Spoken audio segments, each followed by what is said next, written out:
কালিদি এত বড় বিগ সাইজের কড়াইতে কতজনের রান্না হচ্ছে আজকে? আজকে 50 জনের। কি বলেন, এত লোকের আয়োজন আজকে অর্ডার নাকি? এটা আলাদা রান্না, দোকানের রান্না তো আলাদা হয়েছে, আর এটা দোকানের। কি উপলক্ষে একটু বলেন যদি শুনে। কলকাতার থেকে কিছু লোক আসছে, তাই তাদের সাথে। কতজন প্রায়? ওরা তো বলেছে 50 জন, তারপরে কমতি করে বাকি। এটা কি রান্না হচ্ছে? এটা করেছি এই পটল। পটল, শুধু পটল রান্না, চিংড়ি ফিংড়ি কিছু নেই?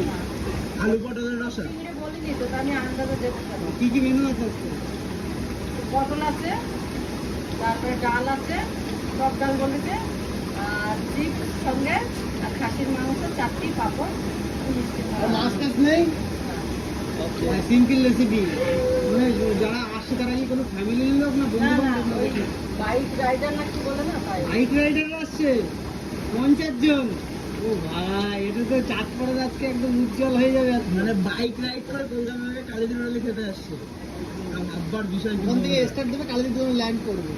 রাইডাররাও কিন্তু কালিদির হোটেলে ওরা আসবে, এখানে আসবে, কিন্তু ওই এইখান থেকে জয়ের গাড়িতে ওই কারেন্টের অফিস হয়েছে না, ওর এখানে গাড়ি টাড়ি রাখবে, ওর খুশি খাওয়া দাওয়া হবে। এই গরমে এখানে খাওয়া দাওয়া থাকবে, তো ওইখানে নিজে খাওয়া হবে। রান্না করেন। দেখো বন্ধুরা, এখন